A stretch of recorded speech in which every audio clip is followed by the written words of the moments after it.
দর্শক তৈরি হয়ে গেল কিন্তু এই যে খড়ম, দুটি পায়ের খড়ম কিন্তু কাকা তৈরি করলেন। দর্শক আপনারা নিশ্চয়ই খড়মের নাম শুনেছেন, যে আপনাদের দাদা দাদির কাছে যে আগেকার মানুষ খড়ম পা দিয়ে চলাফেরা করতো, অর্থাৎ জুতা তখন ছিল না, ছিল জুতা পরিবর্তে তারা খড়ম পা দিয়ে চলাফেরা করতো। তো অনেকেই হয়তো নাম শুনেছে কিন্তু সেই খড়ম দেখেননি। তো আমি একটি ইট ভাটায় এই মুহূর্তে রয়েছি, যে এই ইট ভাটায় এখনও সেই খড়মের যে চলন প্রচলন সেটা কিন্তু আছেই। কারণ ইট ভাটায় যে যারা ভাটার ভিতরে কাজ করে তাদেরকে কিন্তু এই খড়ম পা দিয়ে কিন্তু আসলে কাজ করতে হয়। খড়ম পায়ে দিয়ে কাজ না করলে কিন্তু আসলে যদি জুতা পায়ে দিয়ে তারা কাজ করে তাহলে কিন্তু সেই জুতা পুড়ে যায়। অর্থাৎ আমার পেছনে পাচ্ছেন যে একজন কাকা, তিনি কিন্তু এই যে খড়ম তৈরি করছেন এই যে ইট ভাটার জন্য। এই যে কাঠের যে এই জুতার মতো এই যে দেখেন কাটা হয়েছে, এখানেই কিন্তু এই যে খড়ম তৈরি করা হবে, এবং এই খড়মগুলো তৈরি করা হচ্ছে ইট ভাটার যেসব শ্রমিকরা কাজ করে, অর্থাৎ ভাটার উপরে যারা আগুনের মধ্যে কাজ করে তাদের জন্য কিন্তু এই খড়মগুলো তৈরি করা হবে। এইগুলো পায়ে দিয়েই কিন্তু তারা সার্বক্ষণিক কাজ করে। আর যদি জুতা পায়ে দিয়ে তারা কাজ করে তাহলে কিন্তু সেই জুতাগুলো গলে যায়। এই যে দেখতে পাচ্ছেন এই খড়মগুলো এই কাকা এখানে তৈরি করছেন। এই যে আপনাদেরকে একটু দেখাই, এই ফাঁকে একটু কাকার সাথে আমরা একটু কথা বলি, যে এই যে খড়মগুলো এগুলো কারা পায়ে দেয় কাকা? ফায়ারম্যানরা। ফায়ারম্যানরা এগুলো পায়ে দিয়ে তারা হচ্ছে এই ভাটার উপরে কাজ করে। ভাটার উপরে কাজ করে। আচ্ছা, যদি জুতা দিয়ে কাজ করে তাহলে কি হয়? ওটা গলে জায়গা গলে যায় না? এই যে দেখতে পাচ্ছেন এই একদিনেই গলে যায়। একদিনে গলে যাবে। আর এই খড়মটা কতদিন টিকবে? 15 দিন। 15 দিন 15 দিন মাত্র? মাত্র। এটাও কি পুড়ে যায়? পুড়ে যায়। অর্থাৎ দর্শক কত কি পরিমাণ অর্থাৎ তাপ সেখানে উৎপন্ন হয়, এবং সেই তাপের মাধ্যমেই কিন্তু তাপের মাধ্যমে ইট ভাটায় যে সেই আগুনের মাধ্যমে প্রচুর পরিমাণে তাপের মাধ্যমে কিন্তু ইট তৈরি হয়। অর্থাৎ একটি ইট তৈরি করতে কিন্তু অনেক আগুনের তাপের দরকার হয়। সেই তাপের কারণে জুতা তো অর্থাৎ 1 ঘন্টা মনে হয় টিকবে না জুতা। যে খড়ম, কাঠের তৈরি খড়ম তৈরি করা হচ্ছে, সেই খড়ম পা দিয়ে যে শ্রমিকরা কাজ করে সেখানে কিন্তু মাত্র 15 দিন টিকে আমাদেরকে কিন্তু এই কাকা বলছিল। যে আপনারা দেখতে পাচ্ছেন যে এখানে কাঠের মাধ্যমে, এবং দেখতে পাচ্ছেন এই যে এখানে মূলত হচ্ছে টিউব ব্যবহার করা হচ্ছে না? টিউব ব্যবহার করা হচ্ছে, এবং সেই টিউবের মাধ্যমে সেই খড়মগুলো তৈরি করা হচ্ছে। আগেকার মানুষ যে খড়ম ব্যবহার করতো সেখানে তো অন্যরকম ডিজাইন ছিল না? অন্যরকম ডিজাইন। সেটা কিরকম ছিল আপনি জানেন কি? ওই মহিলাকে খরম একটু নকশা করে দিত সাইজ দিয়ে, আর ছেলেকে খরম এই পজিশনে থাকতো। এটা কি রাবারে দিত না ওইখানে যে অন্য কোনো কাঠের একটাই দিত? আগে বয়স্ক মানুষের জন্য লোক কাঠের বইলা, হ্যাঁ বোল কয়, ওই বোল লাগিয়ে দিত। আর এমনি মহিলাদের জন্য হলো টিউব, আর ছেলেদের জন্য হলো টায়ার লাগিয়ে দিত। যে খড়ম বানানো আপনি কার কাছে শিখেছেন?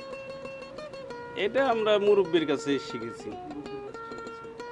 এখন তো আপনি হচ্ছে এই যে ইট ভাটায় কাজ করেন, এখানে আপনার কাজ মূলত হচ্ছে খড়ম বানানো আর হচ্ছে ইটের যে ফর্মা এই গাড়ি, ওই যে গাড়ি, ইটের যে নেওয়ার জন্য যে গাড়ি, সে গাড়িও বানান। কাদা, হ্যাঁ কাদা নেয়, কাদা নেওয়ার গাড়িও তৈরি করছে না?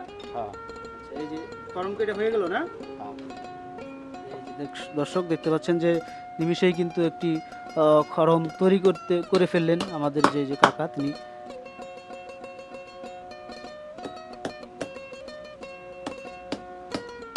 একটু পা দিয়ে দেখি আসলে এই খড়মটা পা দিয়ে কেমন লাগে, দর্শক আপনাদেরকে দেখানোর চেষ্টা করি।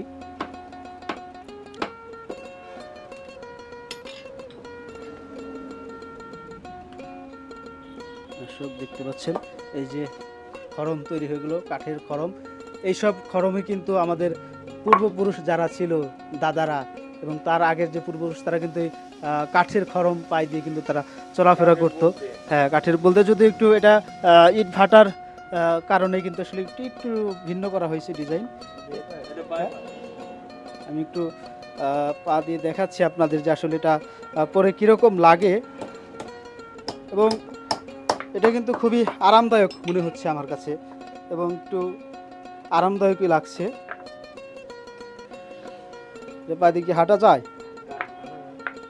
বাহ, আচ্ছা আরেকটা বানাচ্ছে কাকা, দেখি দুটা পা দিয়ে একটু হেঁটে দেখবো আসলে কীরকম লাগে, সেই অনুভূতি নেওয়ার চেষ্টা করব যে খড়ম পা দিয়ে একটা নবাবী নবাবী একটা ভাব আসবে মনে হয়।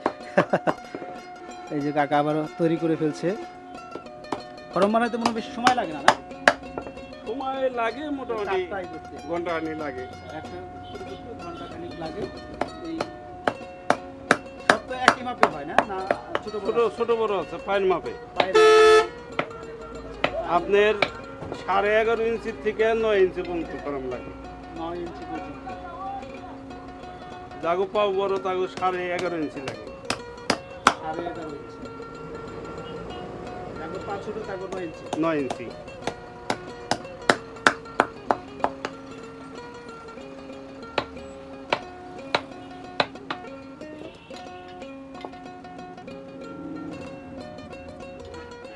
দর্শক তৈরি হয়ে গেল কিন্তু এই যে খড়ম, দুটি পায়ের খড়ম কিন্তু কাকা তৈরি করলেন এবং খুবই কিন্তু হালকা, মানে পা হালকা লাগছে, অর্থাৎ জুতা পরে যে আসলে পাটা একবারে আবৃত থাকে, অর্থাৎ বন্দি থাকে পাটা কিন্তু একবারে বাইরে রয়েছে পা, এবং একটু বাতাস যে পায়ের মধ্যে যাচ্ছে এবং খুব আরামদায়ক লাগছে এই খড়ম পরে। সেই যে বাপ দাদার আমলে শুনে এসেছি এতদিন যে খড়ম পায়ে দিয়ে তারা চলাফেরা করতো, আজকে কিন্তু সত্যি সেই অনুভূতি পাচ্ছি খড়ম পায়ে দিয়ে। জীবনের প্রথম আমি কিন্তু আসলে খড়ম পা দিলাম, খুবই ভালো লাগলো যেখানে এসে সেই ইট ভাটাগুলোতে যে এখনও সেই খড়মের প্রচলন আছে। মূলত তারা ঐতিহ্যকে ধরে রাখেনি, মূলত তারা হচ্ছে এই যে ইট ভাটার যে আগুনের চুল্লির উপরে যে তারা উঠে, সেখানে যে তারা ইটের সার্বক্ষণিক এত অনেক অনেক তাপমাত্রা সেখানে উৎপন্ন হয় এবং এত তাপমাত্রায় কিন্তু আসলে টিকে দাঁড়িয়ে থাকায় কষ্টকর। সেখানে যে তারা দাঁড়িয়ে ইটের যে শ্রমিকরা রয়েছে তারা দাঁড়িয়ে যে আসলে তারা কাজ করে, তারা মূলত আসলে সাধারণ যে জুতাগুলো রয়েছে সেগুলো যদি তারা পায়ে দিয়ে কাজ করে তাহলে কিন্তু তার সেই জুতাগুলো মুহূর্তেই গলে যায়, যে কারণে কিন্তু এই খড়মগুলো পায়ে দিয়ে কিন্তু তারা কাজ করে এবং এই খড়মগুলো মাত্র 15 দিন টিকে, অর্থাৎ 15 দিন পরেই কিন্তু এগুলো নষ্ট হয়ে যায়, যেটা আমাদের কাকা জানাচ্ছিলেন। কাকা আপনাকে ধন্যবাদ, আমাদেরকে আসলে একটু খড়ম তৈরি করে আপনি দেখালেন, আমাদের দর্শকরাও। হ্যাঁ, আচ্ছা আচ্ছা আচ্ছা আচ্ছা কাকা বললো যে আসলে একটু পায়ে দিয়ে হাঁটতে বললো, আমি আসলে একটু পা দিয়ে হাঁটি। খুবই আসলে ভালো লাগছে, নবাবী নবাবী একটা ভাব চলে এসেছে এবং এগুলো কিন্তু দেখেন যে পায়ে দিয়ে একটা একটা শব্দ হচ্ছে, হ্যাঁ আলাদা একটা শব্দ হচ্ছে এবং আমি কিন্তু হাঁটছি এই যে খড়ম পায়ে। খুবই একটা অন্যরকম একটা অনুভূতি, খড়ম পায়ে হাঁটতে পারবো আসলে এটা কখনো ভাবিনি, অথবা যে খড়মগুলো যে পাবো সেই বিলুপ্ত পাই খড়ম যে পাওয়া যাবে সেটাও কিন্তু অবিশ্বাস্য। এই ইট ভাটা এসে আসলে আমার জানা ছিল না যে ইটের শ্রমিকরা এই খড়ম পায়ে কাজ করে, অর্থাৎ এখানে যে একজন কাকা তিনি এগুলো তৈরি করছিলেন সেগুলো দেখে অর্থাৎ কৌতূহলবশত কিন্তু আমি তাকে জিজ্ঞেস করেছিলাম, যে কারণে কিন্তু তিনি আমাকে একটি খড়ম বানিয়ে দেখালেন এবং সেটা কিন্তু আমাকে পা দেওয়ার পায়ে দিয়ে হাঁটার সুযোগ হলো। ধন্যবাদ কাকা আপনাকে, এই যে খড়ম আপনি বানিয়ে দিলেন, ভালো থাকবেন। ধন্যবাদ।